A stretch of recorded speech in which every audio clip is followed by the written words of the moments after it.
Hey everyone, it's Tyler Stark from Universal Rackets, and in this video we're going to be going over what to do with your third shot drop. Once again, if you are a pickleball player and you have trouble, you got that third shot, you don't know where to go, what type of shot to hit, then this video is for you. We are going to be giving you different types of strategies that you can use to instantly implement into your pickleball game on what to do with the third shot drop. So let's get started. So the first thing that we're going to do is this is the general rule of thumb. When you hit your third shot, you always want to make sure that you hit your third shot to the person that is further back.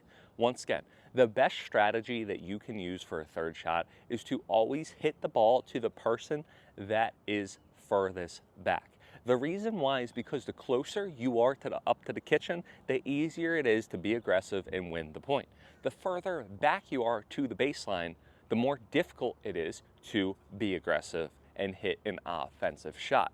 So if you can hit to the person furthest back, what it's probably going to do, it's going to force them to get caught in the transition zone or take the ball low. What you don't want to do, and this is where too many players go wrong, is they go to the person up at the kitchen, okay? Again, I serve, the returner hits, right? This person's up at the kitchen. What do? They'll go straight ahead. Again, I'm serving over here, so that person's back, this person's up. They'll hit their third shot right to that person. Well, number one, if you're hitting a drive, what can they do? They can make contact above the net, okay? The other thing is that they are set. If I'm up at the kitchen and I'm waiting for your third shot drive, I'm set. It's much more easier. I'm able to anticipate that. However, though, the person that I'm going diagonal that's furthest back is probably getting up to the kitchen. They're not set. They're moving forward. It's very difficult to hit an offensive, aggressive, or even good shot while you're moving, especially while you're in the transition zone. So don't hit to the person straight ahead from you or the person that is closest up to the kitchen, because they're set, they're already anticipating it, and it's easier to hit a ball at a higher point. They're much more likely to hit a ball at a higher point than the person that is coming in off the return. So that is the first thing that you want to do. Now the second thing, and I like to encourage switching up these strategies, is what? Down the middle, solves the riddle, magic middle, heat the griddle, play the fiddle. If you can go to the middle of the court on your third shot, it's going to cause miscommunication. Especially if you're playing a recreational level, if you're playing a pickup game, maybe these two people, your opponents on the other side, this is the first time that they've ever met each other, okay? Their communication skills, they've just met each other. They don't know how they work. They don't know who's going to get the middle ball, especially when you're playing these recreational games. At least myself personally, I get hesitant to go for the middle ball because I don't want to become a ball hog. I don't want my partner that I've just met to think that, oh, I'm taking their middle balls. We're not even playing for money or points, right? So a great thing to do is aim for the middle. Magic middle solves the riddle, okay? So what I want you to do again is try to go for the middle of the court. If you can go for the middle of the court, it's going to cause miscommunication, okay? So number one, again, general rule of thumb is aim to the person furthest back. Now, if you want to switch it up, aim towards the middle. Now, we talked about where to aim, but what about what type of shot to hit? I like to think about it this way. It depends on your partner. Again, this might be the first time that you met them, it might not. What I like to do personally is if I'm ever playing with a new person and we're playing in a competitive setting, I like to call out, and I got this from one guy that I played with, Grandpa Chris. He's a grandpa, but he's in such good shape. You would never think that this guy's a grandpa. But what Grandpa Chris does amazing is Grandpa Chris, I'm playing with Grandpa Chris, say I'm Grandpa Chris, and there's me, Tyler, over here, right? He's going to say drive, or he's going to say drop before he actually hits the ball. So he's going to call out drive or drop, not super loud, but so I can hear it right next to him. And what he's going to do, when I hear Grandpa Chris say drive, and then I'm going to move up and get in tight, as Ryan Sherry would say. But what I'm going to do is if he says drop, maybe I'm not going to get in as tight. I'm going to see what type of drop that he hits. So a great thing that you can do is communicate, right? Communication is key. Tell your partner if you're going to drive or you drop. Or before you even hit the ball, like if I'm going to serve and my partner comes over here, I'm going to tell them, I'm going to like call a play before I do it. Now, that's the first thing, or that's something that makes it way easier. Now, if I have a short ball that's low up here, I'm probably going to drive the ball. Again, if I have a short ball, a ball that's super short and low, I'm probably going to try to get under it and drive the ball. If I have a ball that's kind of deep back here, I'm probably going to drive the ball. The reason why is it's super difficult to hit a ball that's super short as a good drop.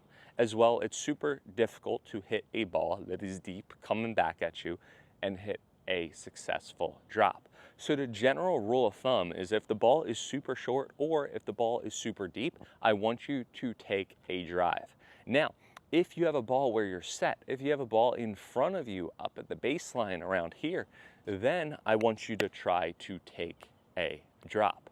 So you want to try to take a drop when you're in a good position. If you're in a bad position, you probably want to take a drive. Now, it depends on how you feel. It depends on the player. It depends if you think your partner has a good poach, if they can get up to the kitchen, if they can hit good shots. There's all these different variables that happen.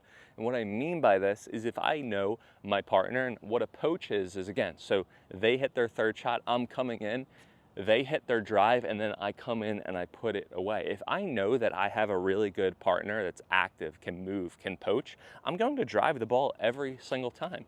Again, if my partner is super mobile, they can hit a really good shot, they like to get up to the kitchen, I'm going to do this play every single time. I'm going to do it over and over and over again. Why? Because it works with my partner. If I know that my opponents have really good hands. They have really good hands. They're putting the ball away, or I think myself or my partner isn't as mobile, they're not as fast, maybe I am going to hit a drop. Once again, if I know every single time that I go out and I whip this shot right at them and they put it away like it's nothing, maybe I'm going to take a drop instead because they've shown those hands. And vice versa. If I know that I can hit a ball super hard and my opponents aren't going to have good hands, they're not going to be able to win the point, then guess what? I'm going to drive every single time. So it highly depends on multiple variables based upon yourself, your preferences, your opponents, and your partner. But again, the general rule of thumb is if you're set, if you're in a good position, then you want to take a drop. If you're off balance, if you're not in a good position, then you want to take a drive. Now, you want to make sure the third thing that you're going to do, and this is basically what are you going to do? If your partners have, or your opponents have bad hands, what are you going to do? You're going to drive at them. What you can do is always try to hit to the weaker opponent. And what I mean by that is maybe you're playing Ben Johns and then you have, I don't know, John over here, okay? Ben Johns is what? He's amazing. He's on the world tour. Absolutely amazing, right? So what am I going to do? Even if Ben Johns is back there and then a random person, Joe Schmo, is over here, I'm not probably going to go to Ben Johns if I want to win the point. Now, if we were playing recreational, I would want to go to Ben Johns every single time because I would want to get that pickleball play. But if you're playing for points, if you really want to win the points, you're not going to go to Ben Johns, even if he's further back. What are you going to do? You're going to go to this silly recreational player right there. So again, always hit to the weaker opponent. That is a big tip that will help you a ton as well. So again, you essentially have three options. Option number one, and the most common option, is to go to the person furthest back from you. Go to your opponent furthest back in the court. Option number two is to go to the middle. If you want to switch it up, or your opponent back on the court seems really good, they feel comfortable, they know it's going to come, go in the middle, switch it up once in a while. And option number three is to make sure you go to the weakest opponent. Again, if Ben Johns is back there and a random Joe Schmo is here, I am going to go to that random person if I want to win the point. If I have a ball that's around the baseline or in front, I'm going to set and then I'm going to hit a drop because that is a good position. If I'm ever off balance, out of position, if I ever super up in the court or super behind, I'm probably going to take a drive.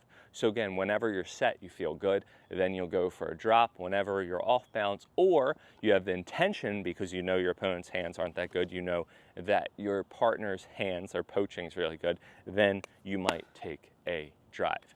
The main thing that I recommend for both the drives and the drops, or we'll just start with the drives, is to understand the purpose of the drive. Once again, understand the purpose of the drive. The purpose of the drive is to get up to the kitchen.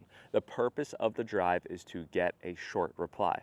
What the purpose of the drive is not to win the point. A lot of players, what they do, and partners, okay, say my partner hits a drive over here. They're going to think, okay, we're just going to win the point, or okay, it's make it or break it. It's life or death. So I'll actually drive, okay? So I'm driving, my partner's here, and what I'm going to do is I'm just going to hit the ball as hard as I can. It's either going to go out, or what's going to happen? I'm going to think I'm winning the point. My partner is going to think we're winning the point. So I'm going to drive the ball.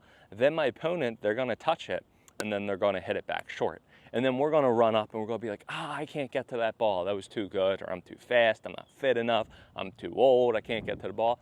No, what you did wrong is you didn't anticipate. The drive means short. Once again, if you or your partner drive, you should anticipate a shorter ball. So what I mean by that is after you drive, you can't get to the next ball, not because you're not fast enough. It's not because you're not good enough or you're not fit enough. No, it's because you just drove and you stayed right here. You need the drive, and you need to move up forward and try to anticipate that short shot, because you know, again, from now on, if you don't already, that driving gets a short reply.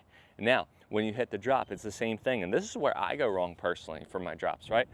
I'll go for my drop, I'll hit my drop. Oh, is it in? Is it in? And then I'll move up. Now, by the time my opponent makes contact with the ball, look where I am. I'm in transition zone. I can't hit a good shot. Instead, what I need to do, and this is what I'm starting to try to implement, I'm going to be drilling later today, I'm going to try to do it, is after I hit the drop, I'm going to anticipate, and I'm going to move up through it. I'm trusting in my drop. So now look, I'm up at the kitchen rather than back at the transition zone. Now, okay, if the ball goes high like that last one, I didn't know I hit it high probably because I'm self-feeding it myself, but if I hit a high drop, what am I going to do? I'm going to tell my opponent high, and that means we're going to stay back, okay?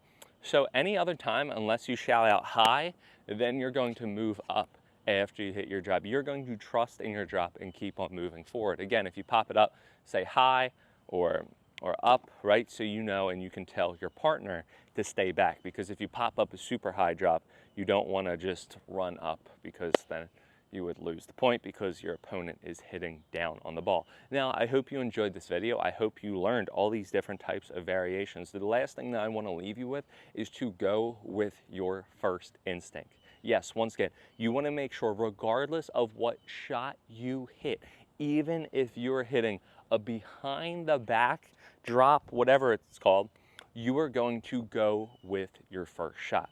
The reason why so many players go wrong with their third shots is because they are second guessing themselves. Pickleball is short. You don't have time. Time is a currency in pickleball. Once again, time is a currency in pickleball. The last thing that you want to do, because you don't have any time, and the reason why many players miss has nothing to do with their actual skill, but because they see their opponents there. Oh, should I drive? No, wait, I should drop. And then they end up missing it last minute. You need to go. I don't care. Even if you're in the worst position possible, which I said what? You only want to hit a drop in a good position. That's what I said. Even if you're in the worst position possible, but your instinct or your first thing was to go for a drop, you're going to go for a drop. You're always going to go for your first decision, because if you second guess yourself, you're going to lose time and you're automatically going to lose the point. So even if you pick a bad decision, I'd rather have you lose off that first decision and go for it, rather than try to make the right decision after you automatically made your first decision, which could have been wrong, because you're automatically going to lose the point. Now, did you see all those shots? Every single time that I tried to demonstrate them bad, the ball still went over. And the reason why, and I'm not kidding, I am absolutely obsessed with this brand new paddle. This Selkirk Halo paddle, brand new, pro, 14 millimeter, extra large. Amazing paddle. I'm obsessed with it. I can't wait. I'm drilling later today. I'm going to drill with it for the first time. It's really cool. It has a different type of surface. More details will come. Highly recommend, but make sure to click the link in my description and use our promo code ADV-Universal at checkout. Once again, if you use our promo code ADV-Universal, you get a gift card with your purchase. Selkirk, they don't give out discounts on their paddles, but what they do though is they give out a gift card with your purchase. So you get a brand new pickleball paddle, you can get a hat. You get a hat, you could get some balls. You got some balls, you could earn some gift card points for the paddle. Highly recommend. Make sure to subscribe to our newsletter. Make sure to check out all the amazing events. We're having fundraiser events, tons of tournaments in the area, round robins events, pickle paloozas, clinics, junior, adults, frenzies. Everything is happening this fall. Over thousands and thousands of programs. That's why I haven't been posting and Michelle's been super sick. So make sure you click the link and you subscribe to our newsletter because you'll be the first to know all our super cool things that are going on at Universal Rackets. Now, have a good one, happy hitting, and we will see you guys next time on court.